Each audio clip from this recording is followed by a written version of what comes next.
sorry, Judeo-Christian religion, just as I was raised in the Catholic Church, they make a lot of emphasis in the division of this is good and this is evil, and there's no way around it, no? And the evil is bad, and it doesn't belong to God, no? We even have a saying here in Mexico in Spanish, no es de Dios, it doesn't belong to God. And then you told me, no, but it belongs to God because God created, because it serves a purpose. And then instead of fighting with this dark side that we all have, or these shadow aspects that we have, instead of fighting it, when you recognize it and then you see its worth, you stop fighting it, and then it's easier to navigate when these kinds of things happen. You know, when you have temptations or oppressions or obsessions, then it's easier for you to recognize, like, oh, okay, so this is playing a role in my life for a reason. I don't have to fight it. It's part of the totality of creation, and it can be something good for me if I know how to recognize it for what it is, and in its moment also find help, just as I did with you, for example. So I think this is important to note that these things are not there to completely destroy us, but also we can turn it around and make them be something that strengthens us. So that point, I think, is very pivotal in order to be free from all of these different evil intrusions.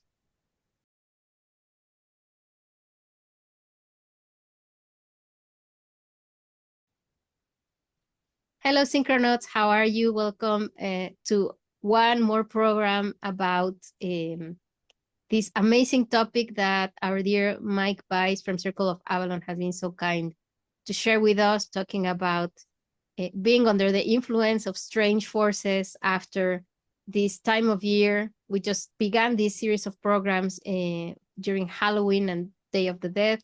But obviously, this is information that we have to be mindful about all year round. And so I want to say thank you, Mike, for being back with us again for this third installment, because the topic is like so deep. So thank you so much for being here. How are you? Yeah, I'm very good. Thank you. Yeah, we could go on forever. I mean, it's such a vast topic anyway. So 3 of these sessions is definitely what we need.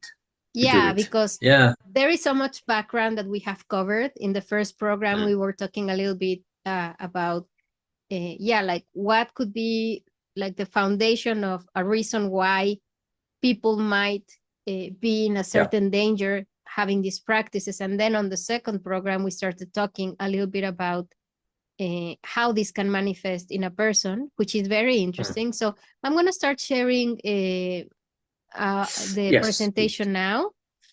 So as you might remember, the title of the program is From Summoning to Exorcism, When the Veil Opens, because sometimes we want to summon people who are on the other side of the veil, who have already passed away, who have transcended, because we want to communicate with them.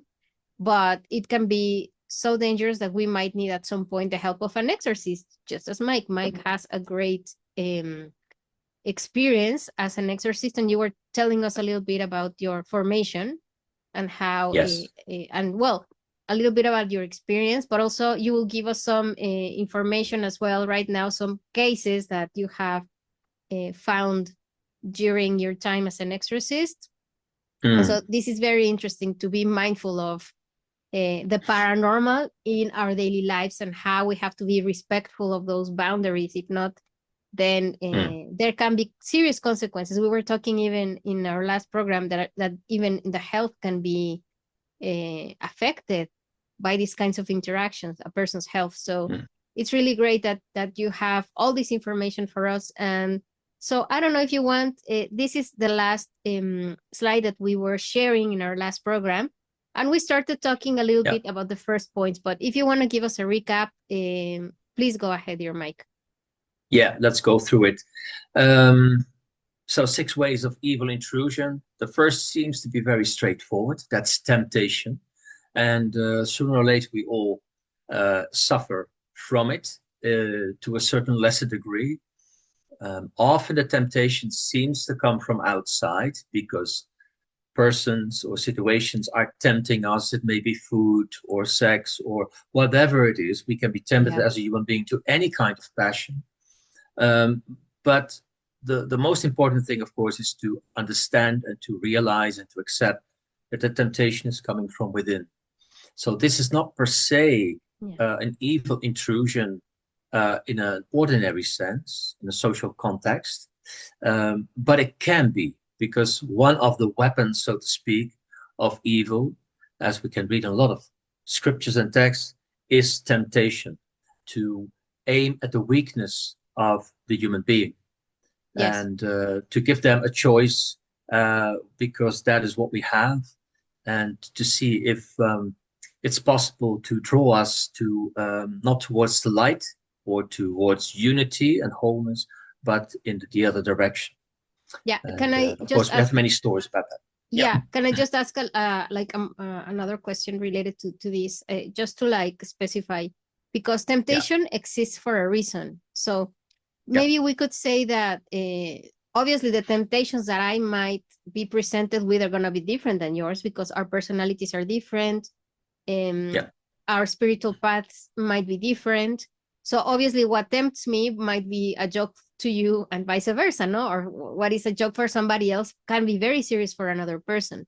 So talking about this part of temptation, which is really that, I think that situations are presented to us so that if we're faced to them, then we can choose, what do we do? Do we go with, do we fall into the temptation, or like do we restrain and show countenance, no, and show a growth? But there is a reason why temptation comes to us. Can you tell us a little bit more about why it comes and why it's important that we recognize it as such, not as, because, I mean, you were raised just as me in the Catholic Church, and obviously it's very easy for people to say, oh, the devil tempted me, I am innocent, no? And then you blame the devil for that, and it's like, oh, it's not my fault, no? It's the devil. And then where's the responsibility, no? But really, like, temptation plays a very important role for us. So can you tell us a little bit more about it? Like, why are we tempted, and what is the importance of being aware of that? Please. Yeah, sure. Well, the probably primordial myth of choice and temptation is the Genesis story in the scriptures.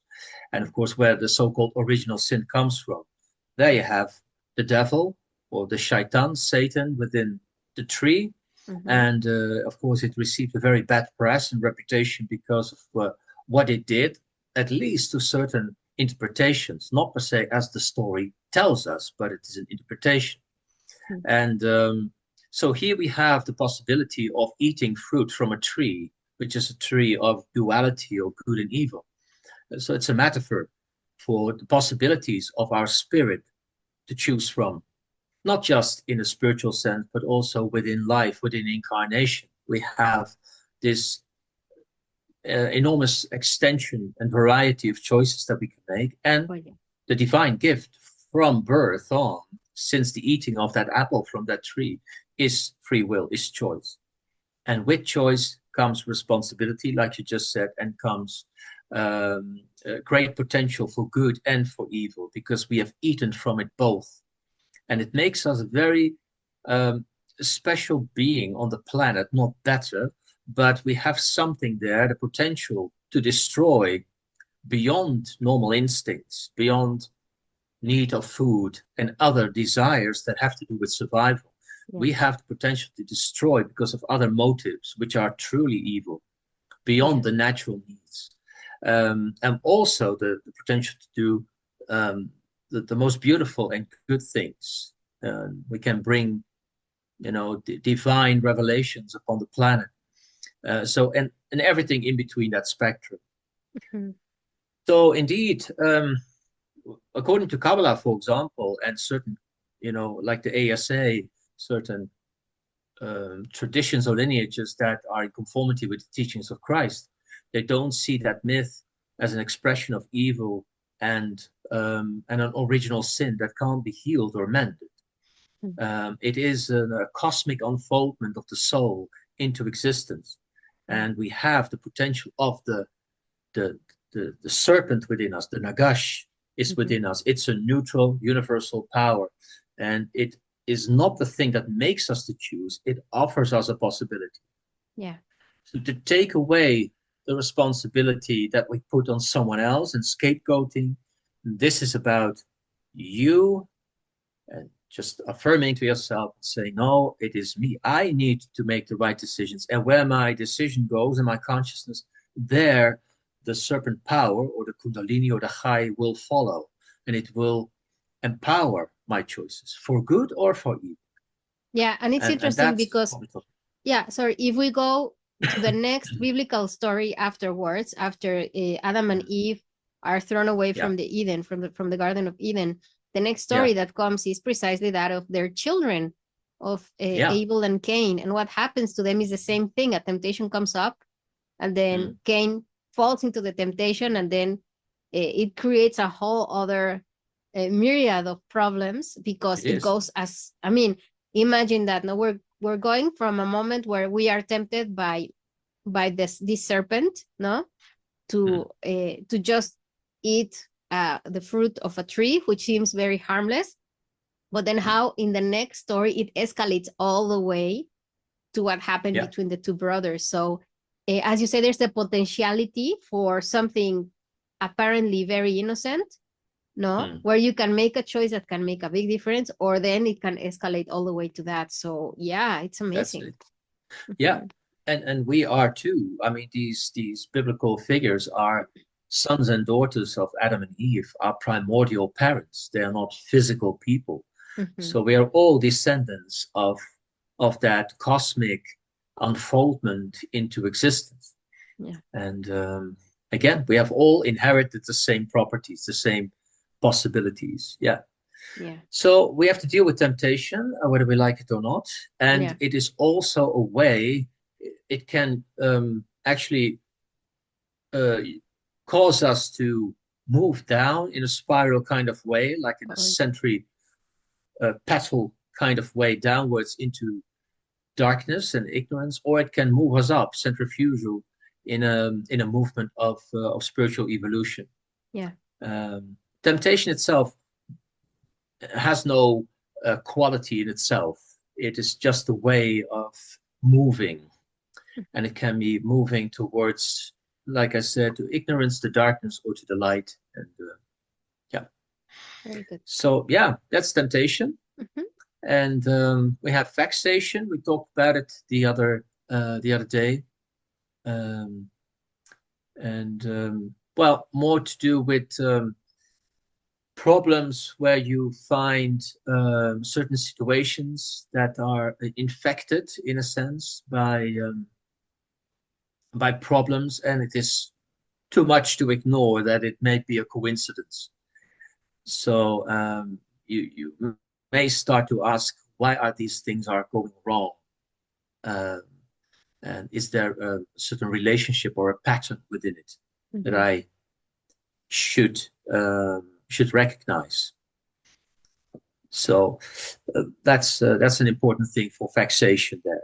Yeah, and I would really encourage people to go check out our previous program if they haven't checked it out yet, because you also explained very well how this is also a kind of a spiritual practice for some people, that they want to go and challenge evil to become stronger. And you gave us a very good example there, and you explained it very well. So I would encourage people to go check it out, because it's really interesting. Yeah, it is something, again, we talked about it indeed the other day, not something for ordinary people, but to do with people who volunteer almost to, exactly. To face it. Exactly, to be challenged and to undergo a certain, holy destiny, you can almost say it. To be tested out to the maximum. And then you have oppression, and that is when in daily life we could notice that there is a chain, a link of different circumstances that are connected. It is people around us, situations, work, family, all kinds of things that may go wrong, that fall apart. And this may be because of course, only inner struggles, or it may be that something is actually being attached to you, or a combination of the two.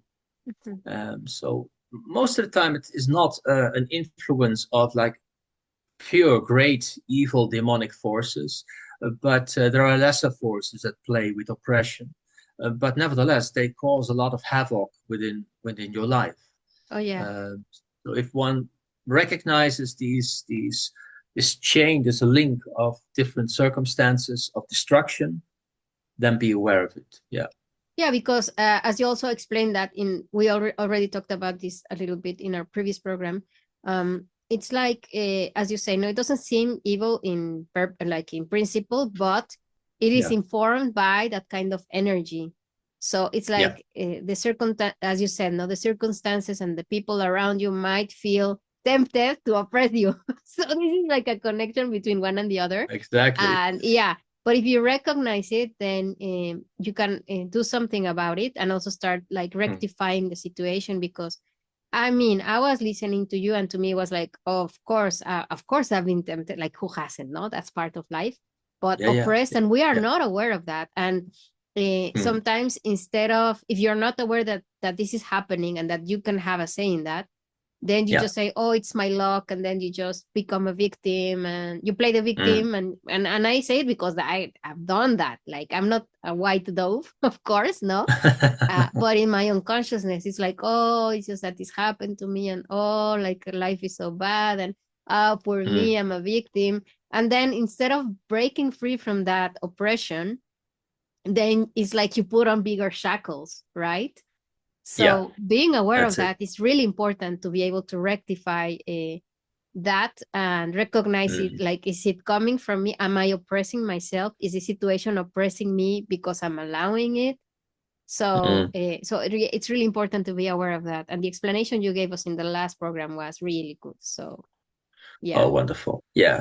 And again, important to know that one may not be seriously under attack by external demonic forces in this sense, but one may have lost one's center completely, and therefore in between the two side pillars on the tree of life, one is going back and forth and creating a lot of tension, and you destroy a kind of stability within your own inner world, and because of that, you cause a lot of disturbances in the outer world as well. That's amazing. Thank you so much for that, because to me that made a lot of sense, and it gives us an opportunity to be more observant, and again to choose, do I participate in this or not? And sometimes you do need help, so there's people like you who can guide others to how to realize how you can get rid of these oppressions, and how to recognize the temptations and what to do about it. So, and it takes a lot of spiritual practice, psychological as well, because it takes all of your will, your might, and your awareness to recognize what is happening and then do something about it. So it's a lot of work for the person who is going through that. So a good guide is very important. Yes, exactly. Excellent. Okay. So obsession. Again, we have obsession and possession. They're definitely not the same. Okay. With obsessions, often it is pure psychological, and it has to do with thoughts and ideas that one is being hooked onto, and one can't let go of certain of these habits on a psychological level. So we all know that we can have obsessions for something, but obsessions most of the time have to do with a certain attachment to our own psychological things within our own selves. And so the problem often is, again, not per se demonic, but is most of the time psychological and personal. Although it is possible that there is a demonic influence that causes obsession as one of the, let's say, phenomena that are going on within the person.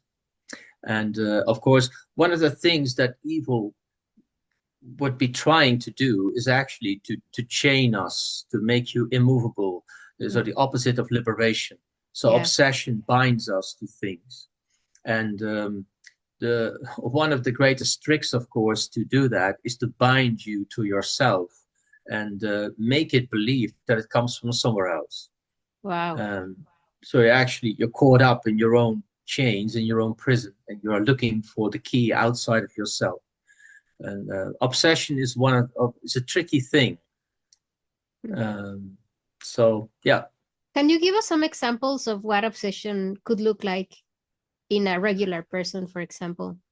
Like a person who is not doing any of these studies, or I mean, somebody who's just living their life happily. In a sense, a kind of more innocent, but it's not completely innocent, but an innocent example would be like a repetitive neurotic syndrome, where people need to check if they leave the front door, they need to check all the windows if they're locked. Okay. Or they have to pull all the plugs from machines because they're afraid that they would catch fire or something like that. It may also be something about your clothes, or you have to put your glasses up and down. You have so many different habits that are like phenomena of obsessions. Yeah, but then excuse me. Because if we talk about neurodivergence, which I have, sometimes we do that, but not like we are obsessed because like that. No, it's not really like this kind of thing. It's more like because your brain is scattered, then you have to check yourself continuously. Like, did I do that? Where is it? Like, it could be that that's not an obsession. But I think that maybe the difference, and correct me if I'm wrong, that I'm understanding now, is that when these thoughts are so intrusive because they come from a place of fear. So that stops you from living your life normally, because you are then suffering from a fear that, as you were saying, no, if I don't unplug this, the house will go on fire. And like these are irrational fears, not really cautionary fears. So am I correct in this assertion? No, of course. Yeah, that's why I said in the beginning, we are talking about here these obsessive syndromes in people, these repetitive neurotic patterns within people. And they have to do indeed with underlying problems, which have to do with fear, uncertainty, or just trying to get some grip on their lives. And it become really, instead of saying this is a demonic expression of some kind, you can also create a demonic expression by these obsessions. You create, like we can in Kabbalah, they say you can create angels with your own thoughts, with emotions. Angels can fly from you, and with every word that you utter. Wow. And of course, the demonic is the same thing. So obsessions can lead to bigger problems, and this is one of the problems, or one of the expressions of obsession. It is so I have another question. Would addictions fall into the category of obsession? They're not exactly the same. It's not like a synonym, both. But they have to do with each other, definitely. I mean, if you have an addiction to something, often you have an obsession related to the addiction. Yeah. So they have to do with each other, but they're not completely the same. Yeah. Yeah. So Yeah. And then and you can have also an obsession to a certain emotion, and sometimes the emotion might be linked to a person. So then it seems to be that you're obsessed with a person. It seems to be that way. But it is the emotion itself that you're attached to, like the emotion for love, or looking for a kind of I don't know, sexual relationship with someone, and you can't find it within yourself. You're obsessed with it, and you try to get it all the time, and that may cause obsession, and at the same time a form of addiction. Yeah. So, for example, talking about apparently innocent obsessions, no? Like, I mean, talking as teenagers, no? Like, I remember, like, I was obsessed with certain boy bands and stuff. Like, it's normal, no? When you're a Yeah. teenager, you like these kinds of Mm. things. So, Yeah. could we say that some obsessions, like, really begin early in life by things like this? That could be like, you are like a big fan and you have to show it. You have to have the posters. And I remember many, yeah, it was over 3 years ago. I knew this girl because we went together to a New Kids on the Block concert in Mexico City. Of course. But this girl, she had all the posters. She even had like her bedding was from the New Kids on the, like, she was really obsessed, like literally. And then when we were in the concert, she was crying and she was like, with all the emotion. Yeah. And I was like, what's going on? Because I didn't know about these guys. I became a fan later on, not to that extent. But it reminds me, those kinds of obsessions that we have when we are teenagers, that you have to be the greatest fan and you have to, like, demonstrate your love for a person. Or, for example, I love Star Wars, but I'm not obsessed to that. Like, I don't have a whole full of little figurines. No, I'm not that obsessed. Like, I love it, but not that, like that, no? So maybe obsessions can show up in very innocent ways like this, no? People who are kind of very big fans of a certain person or a certain story, but then it can escalate all the way, as you were saying, not to even be obsessed with one person or one experience, and you want to have it once over and over again, like not just one time. And it seems to have very serious psychological consequences. Am I right? No, they have. I mean, look, for example, at in the 60s, you had these ladies, most of the time ladies, who were completely hysterical about the Beatles, and they would faint. My mom was at the one concert. of those. Yeah. So there you go. And it can be innocent, but at the same time, it can also be serious, because it could be that at the foundation of one's personality, one doesn't have, let's say, enough stability to relativate the experience and to fall back on oneself. And that's why obsession can lead to a complete dependency on the object or the person where one is obsessed with. And that's a serious thing, definitely. That can become demonic because you're out of yourself.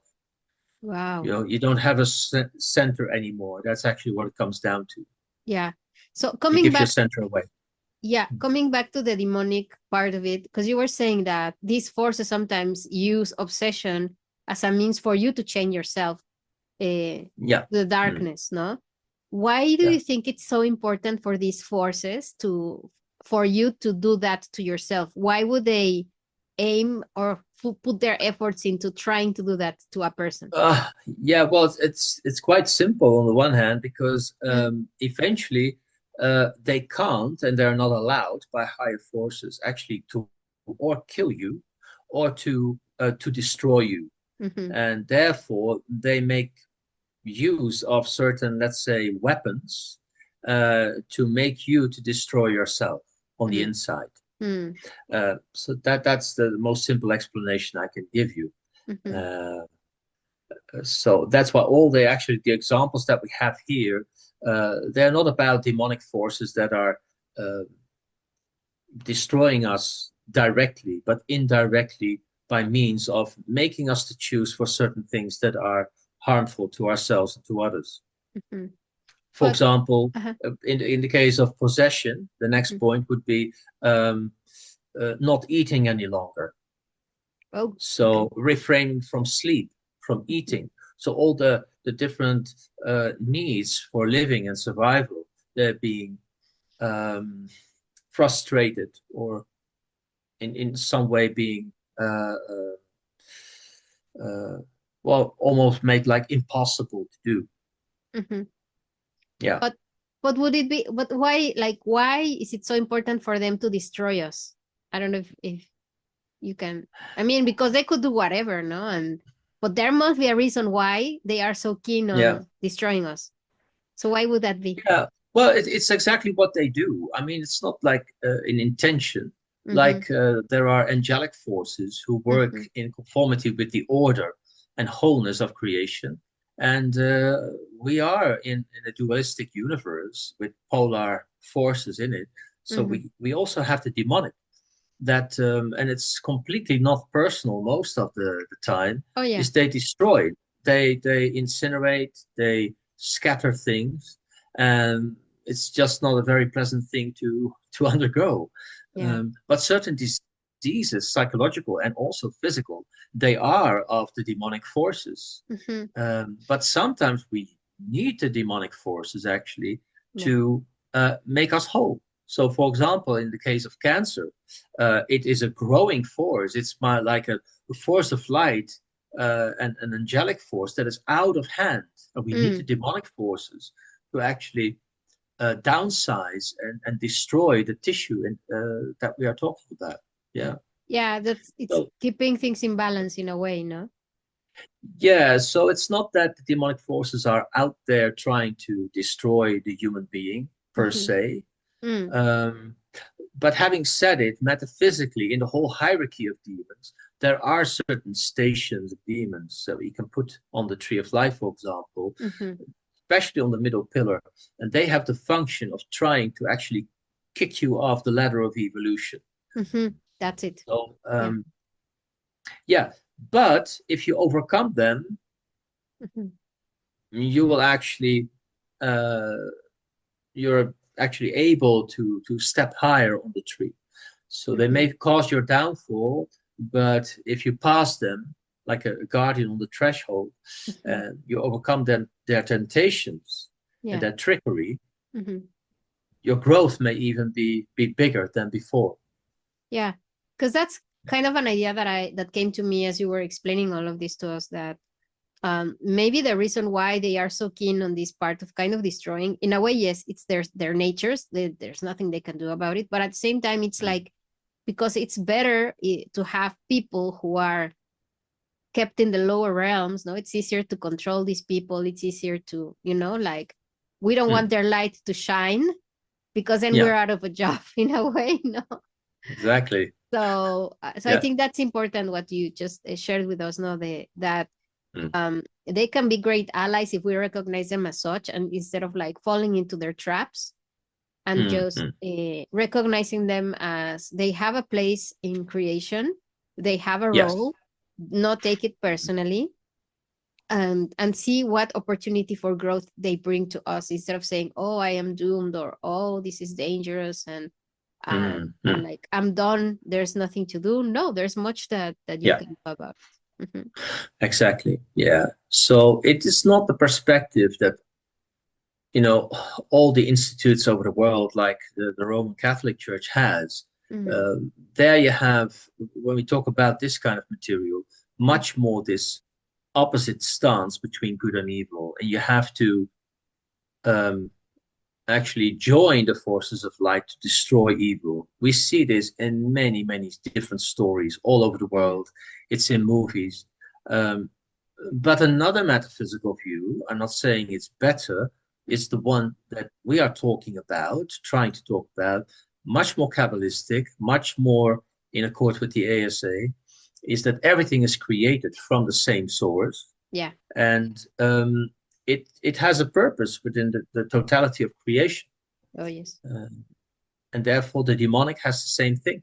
Yeah. Exactly. It has a purpose, has a place, like you just said. Yeah. Yeah. For me, that was such a big thing to learn from you, because obviously when you're in a Judeo-Christian religion, just as I was raised in the Catholic Church, they make a lot of emphasis in the division of this is good and this is evil, and there's no way around it, no? And the evil is bad, and it doesn't belong to God, no? We even have a saying here in Mexico in Spanish, no es de Dios, it doesn't belong to God. And then you told me, no, but it belongs to God because God created, because it serves a purpose. And then instead of fighting with this dark side that we all have, or these shadow aspects that we have, instead of fighting it, when you recognize it and then you see its worth, you stop fighting it, and then it's easier to navigate when these kinds of things happen. When you have temptations or oppressions or obsessions, then it's easier for you to recognize, like, oh, okay, so this this is playing a role in my life for a reason. I don't have to fight it. It's part of the totality of creation, and it can be something good for me if I know how to recognize it for what it is, and in its moment also find help, just as I did with you, for example. So I think this is important to note that these things are not there to completely destroy us, but also we can turn it around and make them be something that strengthen us. So that point, I think, is very pivotal in order to be free from all of these different evil intrusions. Exactly. Yeah. Yeah. So, and then coming to the next point of possession. Yeah. There comes maybe a kind of, it's not an exception, but there we may really come to situations where we have an external entity having entered a situation, a space, or even a person. Oh, yeah. And with these kind of problems, we need to be very careful, and we have to be on our guard, because there has to be an enormous force at hand to really intrude a human being, a soul in itself. Yeah. And to do it, or the person has to be completely unstable. And often that is like a lower demon, because the demon itself has to have a certain motive to actually enter something or someone. Or it has to be a person of power. Or we can easily say, for example, that a man like Adolf Hitler was possessed. Wow. And you can see it in all the things that he did. One of the great signs of true evil possession is that the service of that one is complete and utter destruction. And it is against the order of creation itself. Yeah. And actually one draws with the power that one has, draws everything into oblivion. That's exactly what he did. He didn't build up an empire, but he destroyed the whole of Germany with it. Yeah. And its reputation and its history for centuries to come. I mean, they're still working on the rehabilitation of what they are, and they want to be now one of the leaders in Europe when it comes to democracy and fighting for the rights of other people, etc. So that's really what I would say a real example of possession. That makes sense, because if you watch some videos of the Führer, and you can see how he's just like, and he's really literally possessed by something when he's speaking, and the way that he moves his hands, and the way that he just like, gesticulates so much, and then it looks like he's out of himself. Like, this is a guy he's gone. Like, what is going through him, we don't know, but he's gone. And the sad thing is that many of the dark seeds that he left behind, they are still alive in a lot of people throughout the world. They still like carry that evil all around. So it can be, imagine that like you're giving us a great example of a possession that has that to this day still has an impact in all around the world. Like, it's no small feat, that it has gotten so far as to that. But can you give us a few more examples, like, because you were telling us a person who goes through possession, you are really out of connection with your own self. But what could be some ways that people might invite such a situation of possession to come to their lives? Like, what do we have to avoid so that cannot happen, let's say? Yeah, I would say, first of all, of course, is to consciously work all the way to wholeness. And I mean, the opposite, of course, of wholeness is division. And trying to break up the order and the cohesion of creation within yourself and with other people. So to work with what I would call spiritual constants, which is virtues on the tree, like sometimes in exorcism terms, they say you have a certain armory on you, Yeah. like breastplates and armor around your arms and a shield and whatever. Uh, Mhm. but in human emotional terms, they would be like love and faith and Mm. hope, forgiveness, Yeah. all these justice. These are higher spiritual values. Mhm. If you practice these, not just in your meditation, but also in daily life, you're safeguarding yourself, like wearing an armor against these kind of things. Yeah. Yeah. And Mm. what about, because the whole thing that opened this series of programs was that people do Yeah. certain rituals or use a Ouija during liminal moments of the year, like Yeah. Halloween, Samhain, Day of the Dead. Yeah. So Yeah. can people be possessed if they, for example, play with the Ouija board, or if they do It's certain very rituals? unlikely. It's Ah, very unlikely, Ida. okay. Yeah. I mean, you can be disturbed. You may have um, contact with like a deceased person, Mhm. but I don't think most demonic forces are really interested in people who dabble with Ouija boards or any kind of that system. Okay. Um, but again, in certain cases, it may be like a lower level demon who may be interested in someone who is quite disabled in a psychological sense. Mhm. Uh, but yeah, most of the time, the possessions we see with people who do matter. And Okay. so, for example, a priest may be a very good victim Mhm. to enter Yeah. if they have a way to get in, because it's a person of power, or it should be a person of power, but to get into, or like the Pope, uh, Okay. is of course surrounded by a lot of other things, other Uh-huh. forces. But yeah, and again, in the case of Adolf Hitler, Mhm. he was under the sway of a lot of anger Oh, because yes. of a lot of things in his own life. So he opened the door Mhm. um, to the possibility of a growing, a possessive nature within himself. Mm. Yeah. So the practices per se not necessarily mean that you can open yourself to possession unless you had all this anger and you were really completely out of your center. Then maybe Yeah, one of these practices could facilitate the situation to come to you. But um, that's it. I, I'm wondering, because there is this very big case that has been sounded here in Mexico. There used to be this program called La Mano Peluda, I think, like the hairy hand. And they used, Hmm. like, people used to talk, it was a radio show, and people used to call the host and tell them like paranormal stories. And Hmm. there was this guy who said that he made a deal with the devil uh, to, like, okay, you give me money and I will give you my soul.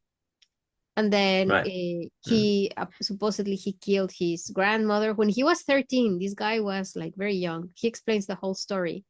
And then he says Hmm. that after that, like, he was kind of like possessed by the devil. So in cases like this where people are really, really looking for this kind of connection, is it likely that they will get an answer from the evil side of of creation if they Yeah. go and do and say, yeah, like, here's my soul and give me the money? Is it probable, or is it just a thing of Mm. fantasy? No, it's not probable. It's well possible. This is Okay. the legendary Faust story, Mm-hmm. where one opens a portal and tries to come to a certain deal or a pact with demonic forces. Mm-hmm. And of course, what is the motive behind it to do it? It's because one finds oneself in a very disempowered state of being. Mm-hmm. Um, so it may be a condition for some evil to enter, Okay. and it may be an external thing that enters you, Yeah. or you maybe even be completely delusional, and you Oh. have created something yourself of which you think is communicating with you or has infested you from Hmm. the inside. And this is also something that happens. That's quite difficult sometimes to distinguish, Okay. but definitely not impossible with a good training to Mm-hmm. distinguish, is it something that has been created on the inside Okay. and one is delusional, or it is truly an authentic external entity. Okay. Do you understand what I mean with this? That's Yeah. important for the So speech to follow-up question, because why not? make. Yeah, So, but even though, let's say that one is self-inflicted and the other one is not, but still, like, there are physical or psychological effects of that happening, no matter yeah, what the origin, right? yeah, Wow. Wow, that's exactly. scary. Then you have to see if you can really, get into a kind of diagnostic way of trying to distinguish, to discern between what is the one, what is the other. Yeah. And with some true possessions on the inside, you see phenomena that cannot Mm. be manifested by the person itself. And we see some classical examples in certain movies that is like knowing things that the person cannot know. Yeah.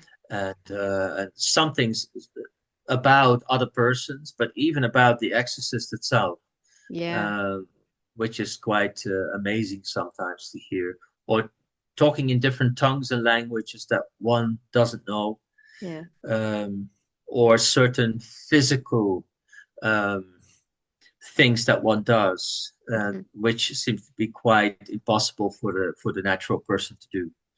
Yeah. Um, yeah, that's all things to observe in that kind of case. Yeah.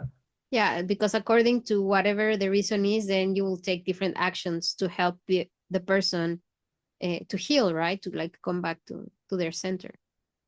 Yeah, of course. But when you would know that it's a possession that doesn't come from delusion, but it Mhm. is an, let's say, very serious, authentic intrusion from outside, then the Mhm. procedure is a bit different. Yeah. Um, that would be very important in the whole diagnosis. Yeah. So, okay, another question. Well, first of all, before I go to that question that has to do with because if it's a true authentic possession by another entity, obviously the Yeah. entity will mess with the mind of the exorcist. So I want to talk about it in a moment, but Yeah. what about you? Yeah. How what kind of experiences have you had in terms of these kinds of situations, be like an actual possession or a seemingly true possession, but it wasn't that? So have you had any experiences with this? Yes, I did. Well, fortunately, I have to say, I don't have many Okay. examples to tell you about uh, the authentic possessions from an external entity, Mhm. but serious cases enough where you see that it's almost like self-created, self-induced, Mm, not you know, let's say not with intention, yeah. but like I said, from a delusional uh, ground of departure where one comes from. And also definitely within the spiritual world.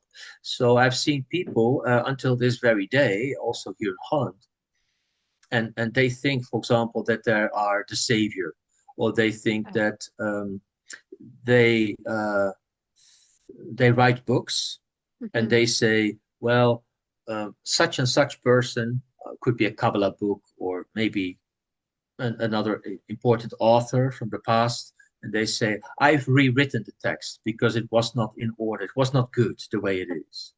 And they are always redirecting texts Mm, or correcting people from the past, even great teachers. yeah. And Okay. they're completely possessed by their own, I don't know, arrogance, ignorance, um, Yeah. and it's difficult to get them out. Often, when they work with other people, they can't work in groups because they can only hear themselves. They're Oh, yeah. completely possessed. And sometimes it's a combination between obsession and possession. Mhm. Um, but yeah, and it can be, again, I'm repeating myself, I know, that these people create certain ideas within themselves that become so strong they create demonic powers within themselves, Wow. and they Yeah. destroy themselves actually on the inside. Mm, Whether it's only maybe the possibility that they have a good relationship with life mm, and with other people, yeah. and they become completely isolated, and that is a very important and serious effect of demonic forces is to isolate people, to imprison them. So Wow. that is what I've seen repeatedly here and there. Yeah. So it's interesting because it makes me think about, for example, people like the Unabomber, who isolated himself in the end, or people like Charles Manson, who, I mean, he's very popular. Like I think there's two kinds of people that completely isolate themselves, or other that even begin cults or have a great following, for like they have people who are very like-minded, so they might also be with these obsessions or these like they're out of touch with reality, and it's easy for them to say, oh, I'm the reincarnation of, I don't know, Julius Caesar or Cleopatra or whatever. So so it can be, as you say, something that is psychologically very telling, and there's no way to get these people out of their illusion. But other people, I'm sure, that have gotten in touch with you to help them be free of this, right? Yeah. No, that's exactly it. Yeah. And people may have like a hybrid form of obsession, possession. And I had one man who once said to me, it's a large story actually, but he said that he was one of the evil princes, like he was Belial. You have Asmodee, Belial, and a few of these types. And but he was completely under the sway of it. But I said to him, no, I don't think you are, because you don't show. And but he said he was completely convinced that entity was living inside of him. And like demons can tempt, we can also. We have all the same weapons within us, because all the light and all the darkness, all the angels and all the demons live within us. So we can use the same weapons on them if we are intelligent enough, and we have the nerve to do it. So I said, no, you're not, because I can't. You don't show. I don't see it. You only say it, but you don't give me the proof. And he couldn't. And so I challenged him in a sense. So it was not a true possession. It was more like an obsessive idea about evil. That happens. Yeah. So coming back to that question, when in actual possessions, because I remember there is this movie. I think the name is The Right in English. I can't remember, but I remember that movie. With Anthony Hopkins. Yeah, I know it. Yeah. And at some point, and then you can tell that's a real possession, because the person is asking him things to challenge his sanity. And that's very scary, like you have to be, as an exorcist, you really have to be in your center to not let that throw you away, because I mean, we're all human, we all come with our weaknesses, so you have to be very strong in order to be an exorcist. Like, not just anybody can just say, oh, like, I'm gonna chase the paranormal and I'm gonna become an exorcist. I'm just gonna have some holy water and pray and see what happens. That's not how it works. You really need to have a very big preparation, right?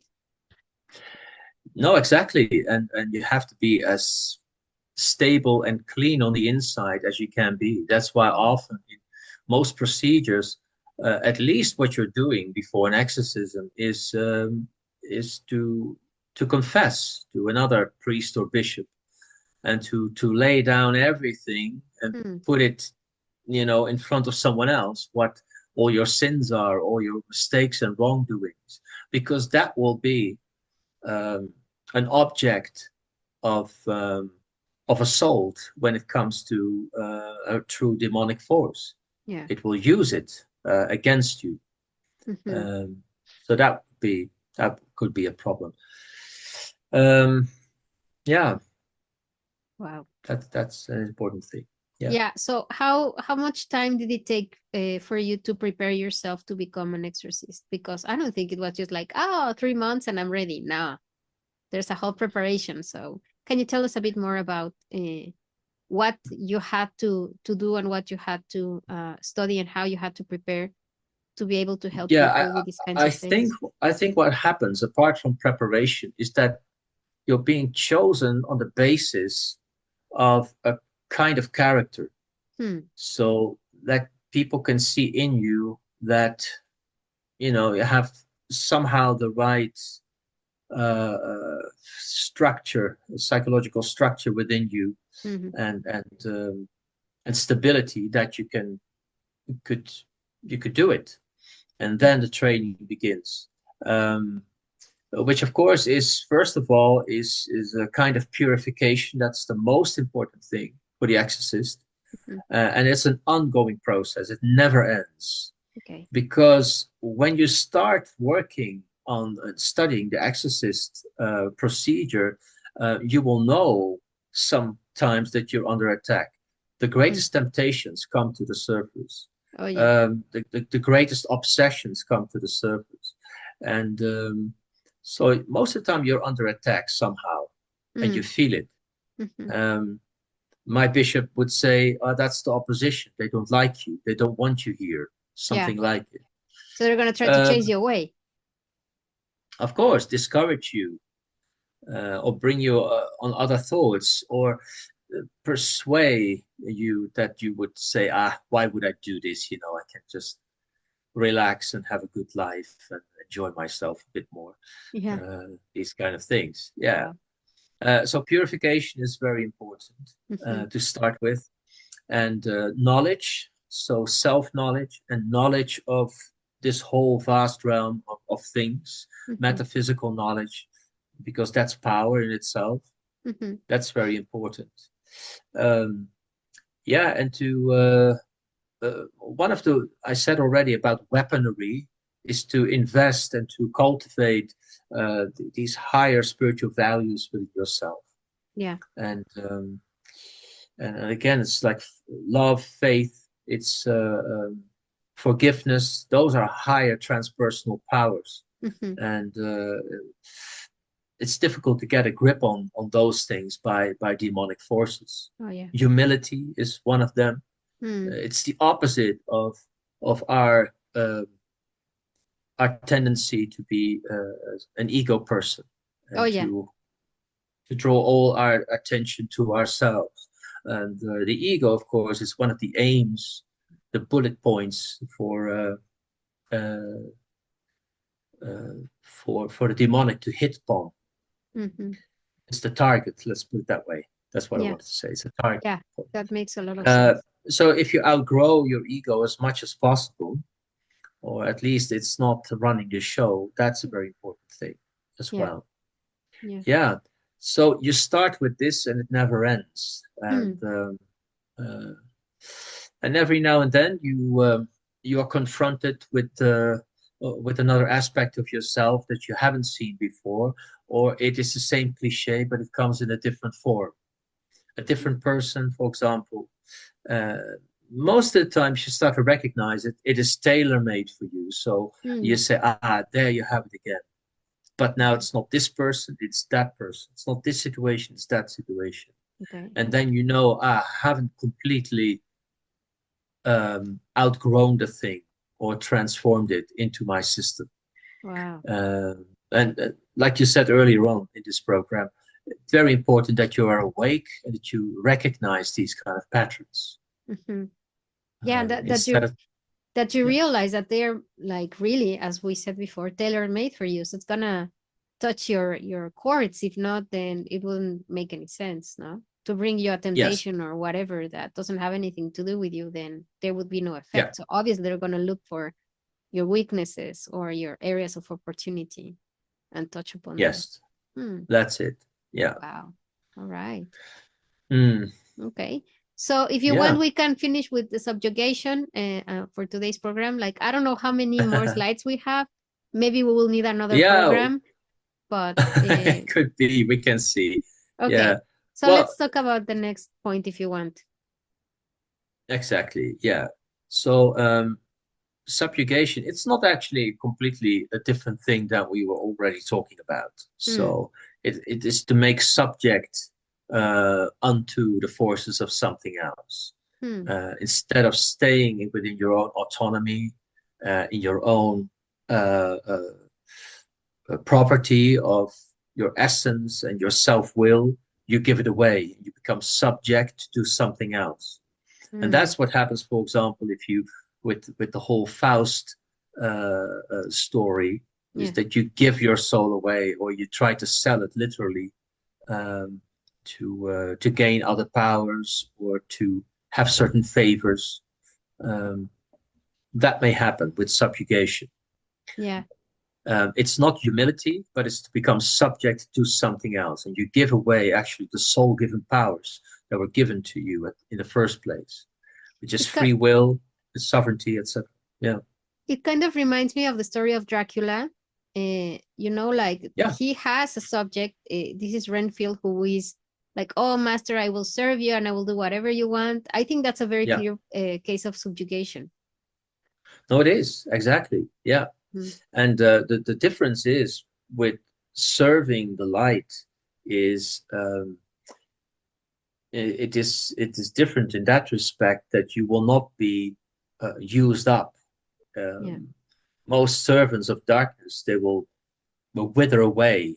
Their personalities eventually will slowly decay and wither down, and there's no free will, and all the good things about you, they are slowly disappearing.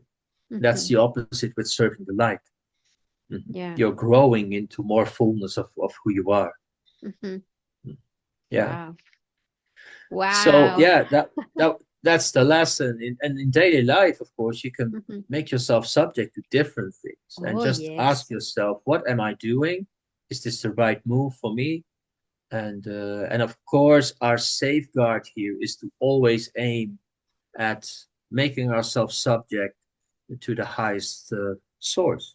Not like to someone or something, but to the source itself. Yeah. That's it. It's like, ask yourself, where am I putting my energy into?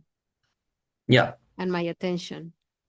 So that's right. That makes a lot of sense. Yeah. Wow. Yeah. And if you make yourself subject to the light, you will know it when it's authentic, because the source itself, or the voice that speaks to you, will never interrupt. It will respect your free will. It will advise you when necessary. It's not oppressive. It will not tempt you to do anything. Coax you into exactly. So a lot of like different safeguards to know on what path you are, and if it's an authentic connection you have with the light. Yeah. I think that one of the ways you can know that you're really connected to the light or to the good is through synchronicities. When you have really nice synchronicities coming to you, especially connected to nature, that's when you know, like, okay. Yeah. So this makes sense, no? I'm on the right path. Yeah. All right. Yeah. Well, I don't know how many more slides we have, because I can't remember. You remember the presentation? I don't, but can we look at one at least? Okay, yeah, sure. Okay, good. So then we will finish this series in the next video for sure. But okay, let's try. I was not expecting this. Okay, please tell us, what is this about, your mic? Exactly. Yeah, we're trying to just go through it very quickly, but we didn't manage. We were quite obsessed by by the material. No, it's just that it's important for people to have the whole spectrum, the whole information. And obviously, this is not a topic to just talk about in an hour. It takes like some time. So it's good that we're doing it slowly but surely. So thank you for your patience, everyone, Mike included. Of course. No, of course. Okay. So tell us, dear Mike, what is this about? What's going on in this image? We addressed it already. It's like the different consultancy rooms of, let's say, the exorcist, the mystic, and the clinical modern psychologist or psychiatrist. And in both cases, we may be dealing with or someone who is under a kind of has a psychological problem, and or a serious spiritual problem. And of course, we may need, or we do need, at least as an exorcist, to have knowledge of both these disciplines. In order to know the difference between the different psychopathological possibilities that one has. Yeah. Like bipolarity or psychosis and these kind of things, delusional phenomena, and many more. And of course, the different pathologies within the spiritual realm. Yeah. So I wanted therefore to show everyone this image, that really asks for an investment in the study and the application of knowledge from both these realms. Very important. And as an exorcist, if you don't have that knowledge, or you feel you need to consult someone, like a psychologist, a psychiatrist who may be open to these kind of things, then by all means you should do it. Yeah. Not maybe with the person involved where it's about, but at least to consult about what are the possibilities here. Yeah, but there are protocols, no? Like, for example, I know that the Vatican has protocols, very, very factual protocols, so that they can recognize this is a psychological thing and it's not really a possession.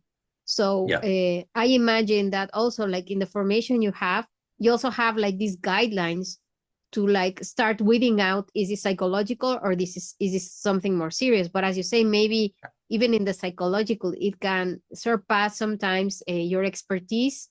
And then it's good to bring somebody else into the mix to who has the correct accreditations as well and experience to help you with the case in particular, no? That's exactly it. And that's a very wise thing to do. And that's why I think when you suspect that something's going on, you don't have the knowledge, then try to get some help. Yeah.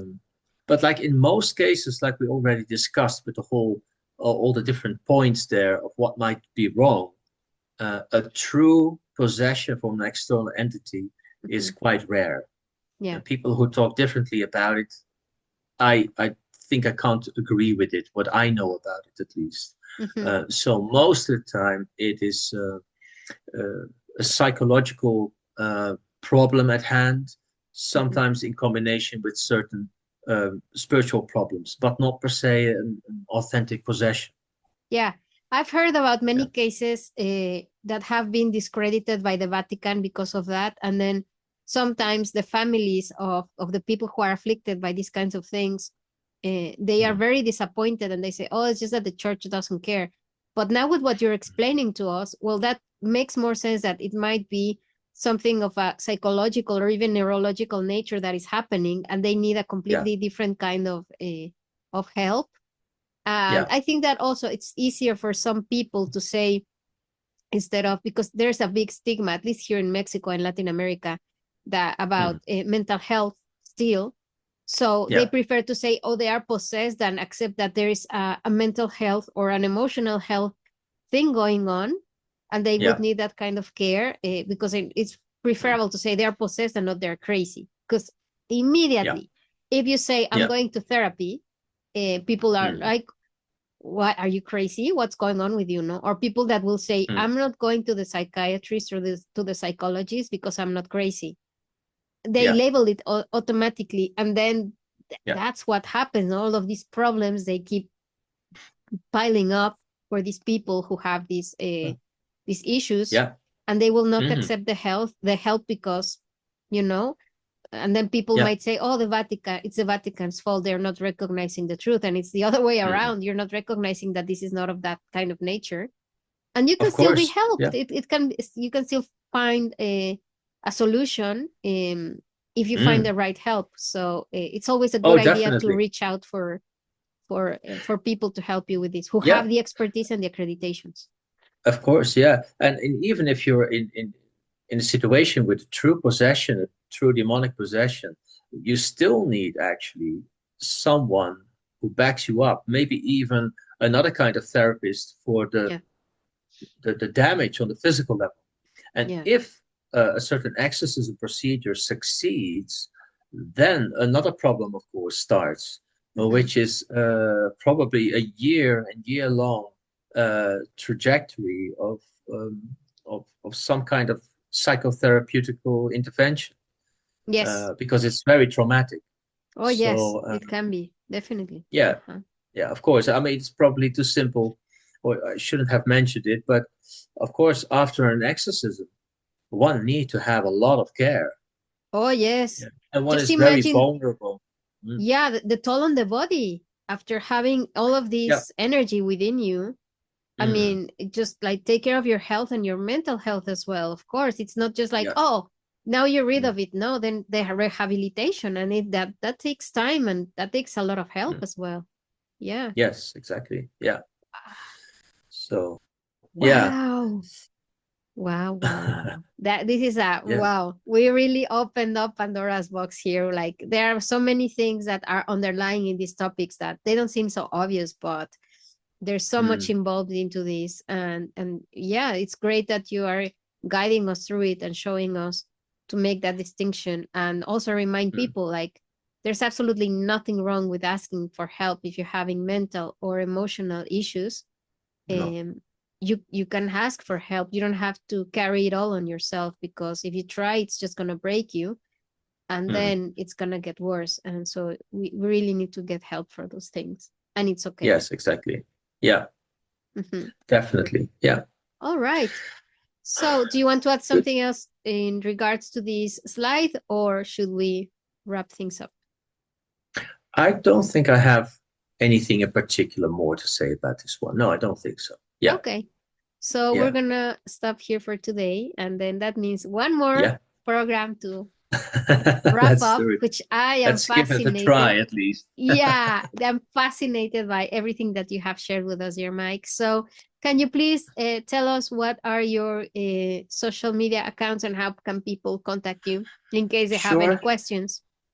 Have a look at my website, which is Circle of Avalon .nl, Mhm. or KabbalahMysticalSchool.com, or have a look on my Facebook, my name, Mike Bais, or Circle of Avalon, or send me an email, mikebais@rocketmail.com. Okay. And of course, any questions about our program, you can send it directly to you. Yes, of course. As well, you So can leave the yeah, yeah, comments here in the video that's here what I on mean. YouTube. Yeah, yeah, yeah, Yeah, yeah. The you comments are the can leave questions. Yeah, questions and comments here on YouTube. yeah, And also, I will put the whole information here in the description of the video if you want, if anybody wants to reach out to Mike. And yeah. wow, like this is really an adventure that keeps giving and giving. So, so just in a conclusion, what would you want to say as a closing statement for today's program, your Mike? So much to consider actually, but Mhm.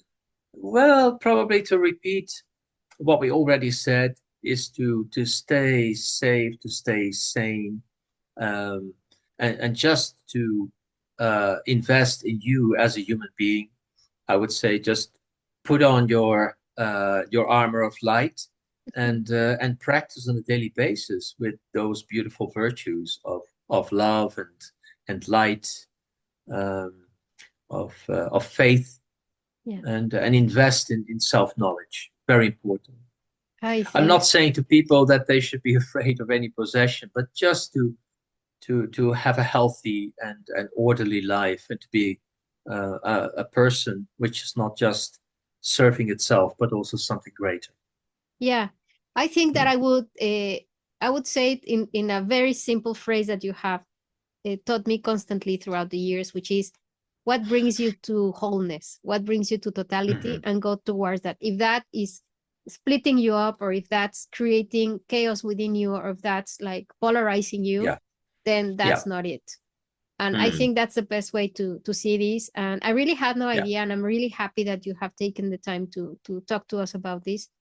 I really thought I was completely sure that if you did these rituals or if you did the Ouija, that could really be dangerous in terms of mm. an energetic attack. But Yeah. now that we know it can have actually a more like a psychological origin that mimics a possible. I mean, it's not that it couldn't happen. It could happen, but it's not It really likely. can. More Yeah. likely that you're damaging yourself psychologically. And you have given us enough information to recognize the difference and to Hmm. also know if this is happening to me, I can get help Yeah, and go get it because exactly. when we go through these kinds of challenges, we're not meant to transit these things alone. So I think that's also a very important thing to say to people. Completely. Yeah. Again, and it's good that you, sorry to just say one more go thing. ahead, please. But it's good that you emphasize about those kind of games or interventions like the Ouija board, that it's not an innocent game. On the other hand, it will not invite serious problems most of the time. But don't be naive about it. It's best not to toy with that. It's just like, exactly. Do the right thing. And like you said, just aim for something else. Aim for oneness and wholeness and light. And that's exactly. It. Thank you so much, dear Mike. All right. Thank you. Thank you. Something else? No, thank you. I just wanted to say all right. Thank you for the opportunity again. No, quite the opposite. Thank you for taking the time to talk to us and to share this with the Synchronauts here at Mexxicamelot. So thank you, dear Mike. Thank you, Synchronauts. And we will be back, I don't know, in a few weeks. I don't know when. We haven't talked about time yet, but we will come back with probably the last part of this series of videos. And we thank you for your attention. And we really want to hear back from you, Synchronauts. Tell us, have you had any of these experiences before, or do you have any questions for Mike? Leave them here in the comments. And remember to subscribe to the channel if you haven't done it, and click on the little bell, so that every time we have a new video, you can come out and check out what we are sharing. So thank you, dear Mike. Thank you, Synchronauts. And then we'll see each other very soon. Until next time. Bye. Thank you. Bye-bye.